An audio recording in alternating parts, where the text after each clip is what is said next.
Well, I'm going to go ahead and invite up Alana and Lewis up with me to the stage.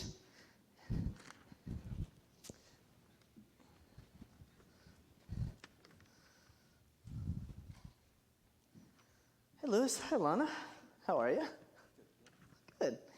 Well, this is going to be a little bit different than you're used to. We're not going to do a traditional sermon from the pulpit over there.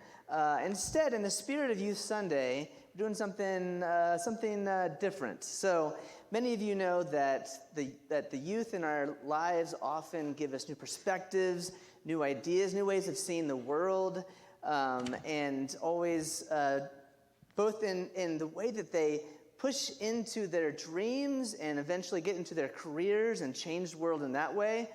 Also in the ways that they post interesting videos to TikTok and always doing some different stuff on there. But they always, every time I try that, they always making fun of me. Like, stop, trying that, old man. You're too old for that. No, I'm just kidding.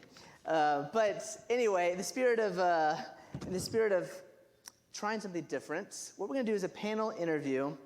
And we're going to take the scripture that you just heard recently from 1 Timothy chapter 4, break it down a little bit, and talk about how it relates to the lives of our seniors.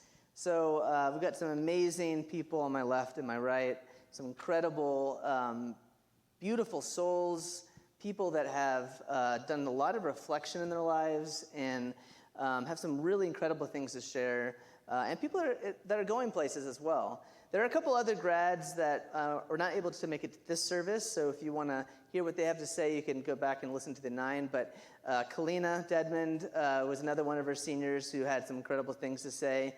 And you saw the video with Aubrey. She's not able to make it because she is helping with a Youth Sunday service at Valencia United Methodist Church, where her family's based out of. I've gotten to know her through her grandparents, Linda and Mike Sockerman, who are part of our church, and seen her so many different things in VBS and Trunk or Treat and lots of other things. So got some incredible, wonderful seniors. And so I get to spend a little bit of time with you, Alana and Lewis, and we're going to start off thinking about verse 12. It goes like this: "Don't let anyone look down on you because you are young. Instead, set an example for the believers through your speech, behavior, love, faith, and by being pure." So in the first century culture, when this was written, youth often deferred to the wisdom of the elderly, those that were older than them, to be the people that kind of passed down along the wisdom. And in some ways, that's still the case today. But I think you can all agree with me that in many ways, we have so much to learn from the young people in our lives, definitely from Alana and Lewis. I was thinking about back when I first started as a youth director. Before I got here, I was at United Methodist Church of Westlake Village, and my first job in a church. I obviously have a baby face and am small in stature. So when I got there, my first Sunday, an older gentleman came over to me. He's like, "You must be one of the new youth." And I'm like, "No, I'm actually the youth director." And, it was, of course, not mean-spirited, just an honest mistake. But, some youth are familiar with, sometimes having that challenge of having to be able to earn people's, their willingness to listen, right? I heard a story from another pastor, Pastor Nicole. She used to be the pastor at Valencia United Methodist Church. And she told a story about how she got appointed to a new church. And she had an immediate resistance from the office administrator. And she couldn't tell why, but she said that things continued to get more tense. And she just felt like this person disliked her for no reason at all. And so one day she just confronted her and asked her about it. And she told her, "Well, I have never served as an office administrator for a pastor that's younger than me. And I refuse to do that." So she put her 2 weeks in. She left. Started going to a United Methodist church down the road. Well, unfortunately, that church closed, and so sort of like a dog with its tail between its legs, she came back to the church. She saw how much the amazing things that Pastor Nicole was helping to bring to that church, all the great ideas she had, and she realized, oh, wow, I've made a mistake. She went to Pastor Nicole. She apologized. She said, I'm sorry. I realize now that I underestimated you and that I had a bad attitude. And so in the same way, Paul is telling Timothy here, hey, you're going to have some people that might resist you because of your age. Maybe you have a baby face. Maybe you're small like me. I don't know. But don't pay attention to that. Pay attention to what God's given you and set an example through your speech, behavior, love, and faith. So, got some questions for you. And here's my first question. Who has believed in you, inspired you to set the bar high? Who's maybe even been a role model for you? And what do you think it is that they recognized in you that really lifted you up and made you feel like you could do something or be somebody? Who wants to go first? So some friends that kind of inspire me are some of my friends in my Boy Scout troop. I'd say, a lot of them are also at the church too, are involved with the church. So I'd like to say Cooper and Evan. So, Evan's here today, actually. He's over there.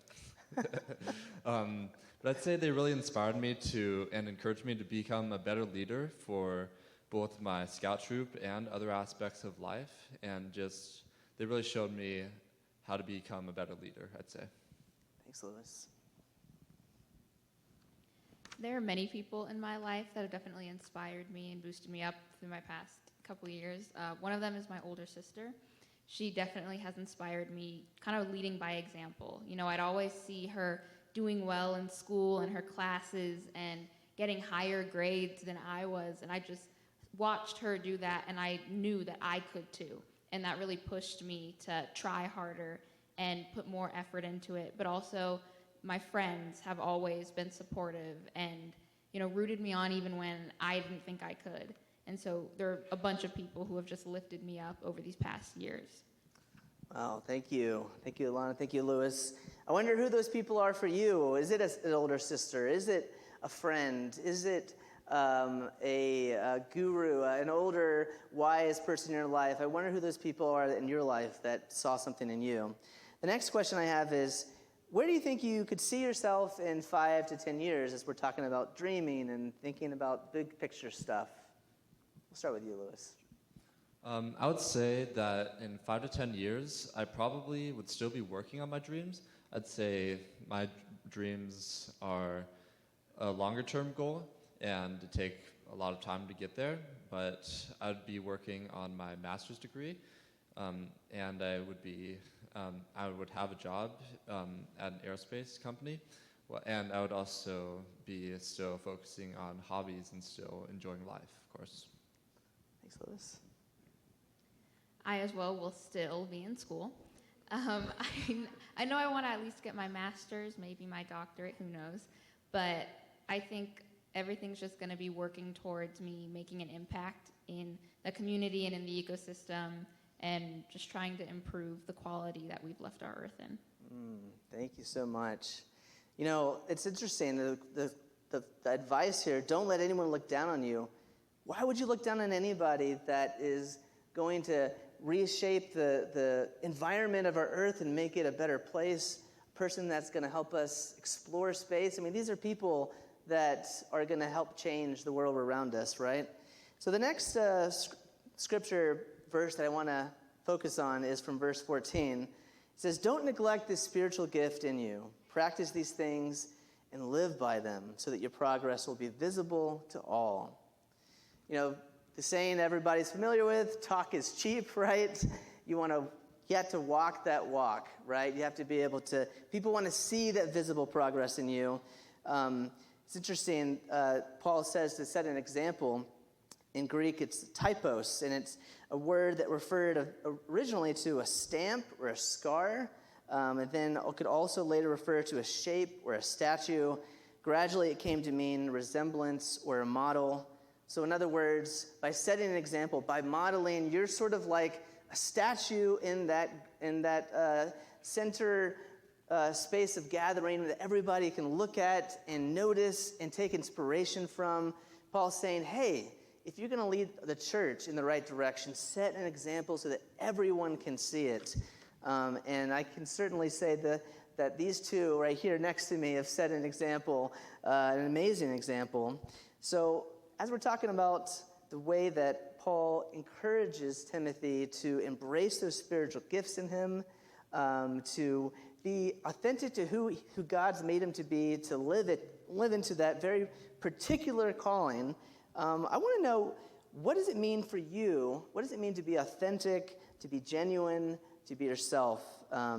And also, has your view changed or stayed mostly the same throughout your middle school and high school years? What does it mean to be authentic and genuine? Has your view changed or not? So the term I used last service, which I liked, was, I think to be genuine to yourself is to be unapologetically you. You know, live to what you know is right, to your own morals, to what you strive to be, and don't let society or others' expectations dictate how you hold yourself, how you think of yourself.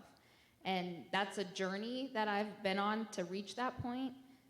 In middle school, when I was younger, well, I say as if I'm not still young, but when I was younger than I am now, I definitely wasn't as secure in myself and in my confidence. And I was constantly questioning myself whether I was down the right path, doing the right thing, and whether I would be able to look back and say, oh, I'm proud of what I did or who I am.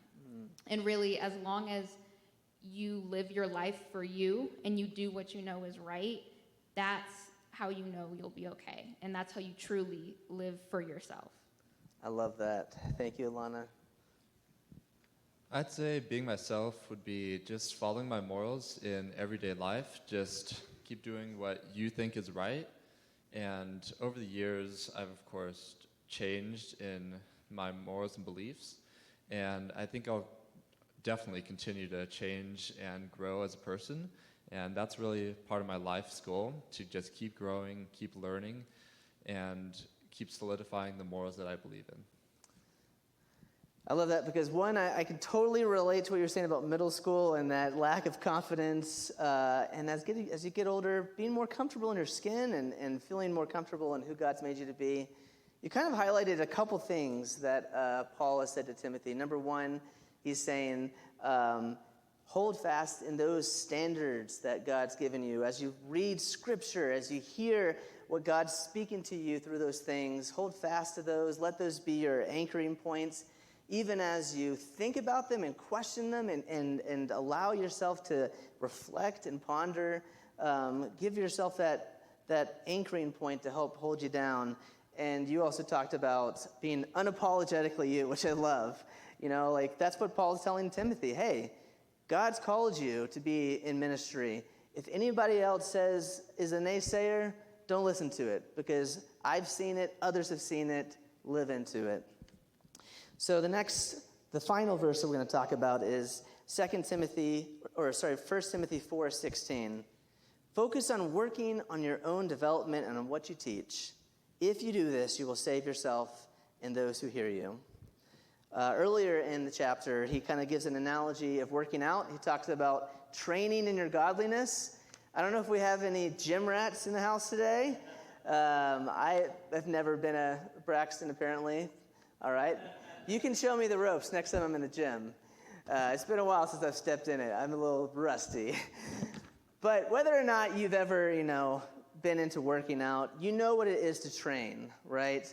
And Paul is saying, hey, sometimes when it comes to godliness and righteousness and living that life that Jesus has called us to, it takes a little bit of training, right? It doesn't always come easy. Sometimes it takes a little stick-to-itiveness, and sometimes a little bit of tenacity and a little bit of courage, right? And so my first question for you, as you think about where you've come from over the years and how you've been in that sort of training phase, whether we're talking about school or whether we're just talking about cross country or whether we're talking about just the way that you've grown in your personality, how have you grown personally or spiritually in the last year or so? And do you feel any different from that freshman version of yourself as you think about that first time you stepped onto high school campus? Do you feel like a different person? Maybe or maybe not. And how have you grown spiritually and personally? Who'd like to tackle that one? So I'd say even now I'm still training, I guess you could say. I'm still learning about the world and still trying to figure out what everything is supposed to be like, or in my mind, I guess. But I would say that in this past year, I've really been more focusing on solidifying my own beliefs and what I believe in, while in previous years throughout high school, I've been learning about a lot of things, learning about the world through previous clubs, sports, and stuff like that, yeah. Thanks, Lewis. I'd say the same for myself. Over the past 4 years, it's just been a lot of growing into who I am and figuring out the world and everything. And it's still a long journey to go. You know, we never stop growing and learning, hopefully. But I can definitely say I'm not the same person that I was my freshman year when I was sitting in front of a computer screen going to high school. And it's really shaped, I think, how a lot of us think and act. But I think it's also allowed us for a lot of time for introspection and really finding what we value as people. And I think that was really valuable for us. In the last service, you shared about COVID and starting high school in a completely different way than, you know, previous generations, going through something that's very unique to you guys, to your generation, and learning a lot. Probably lessons that you could share with me and others about what it means to grow under difficult times, right? Paul, the Apostle Paul, who wrote this letter, of course, knew about difficult times, being imprisoned and shipwrecked and all sorts of things, and he knew a lot about growing, thriving in those difficult moments. So my final question for you is, have you had any experiences that were really important, formative, meaningful for you, maybe an experience or two that really shaped who you are? And have you noticed any ways that God's been journeying along with you? It could be something really big and amazing, or it could be something simple and very small and almost unnoticeable, and yet it changed exactly who you are. I was thinking in between services today how I went on a trip with my dad. He's a doctor, and we went down to Peru on a medical missions trip, and I came back a completely different person. I realized that the world is so much bigger than me, that there's so much more culture and history out there than me, and that I wanted to live for something bigger than myself. And I felt God just claiming me in that moment, just wrangling me and saying, hey, we're going to do something big, you know, just follow me. But it may not be necessarily something as singular or event as that. It could be something that gradual, that's taken over time. So I'll let you answer how you will. Who would like to take a stab at that first?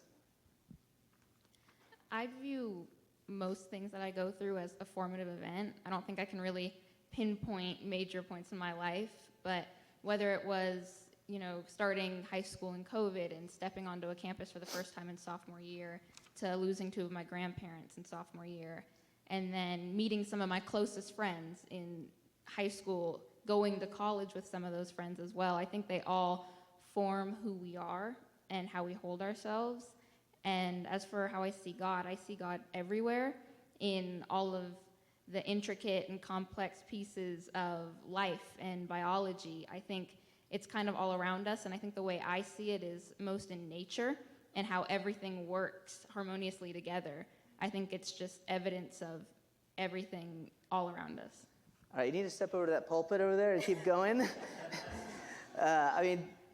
Just like a few weeks ago, Pastor Jim talked about Windows of Nature, and yeah, it just goes right along with it. So you're next up on the Windows series. Lewis. Yeah, adding to what Alana said, I also do see God in nature a lot, whether it's hiking it with Boy Scouts or it's running in nature.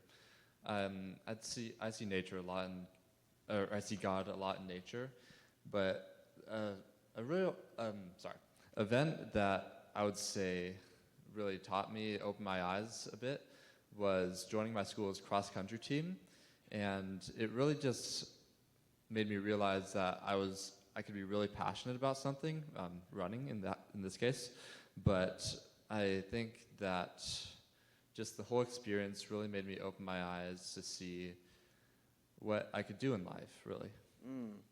Thanks, Lewis. Yeah, that's cross country is near and dear to my heart. I did that in high school, so I understand where you're coming from. And for those of us that are watching online or here in person, the question is, what are those moments in your life, or is it simple as sort of those small, intricate, barely noticeable things that really change you over time?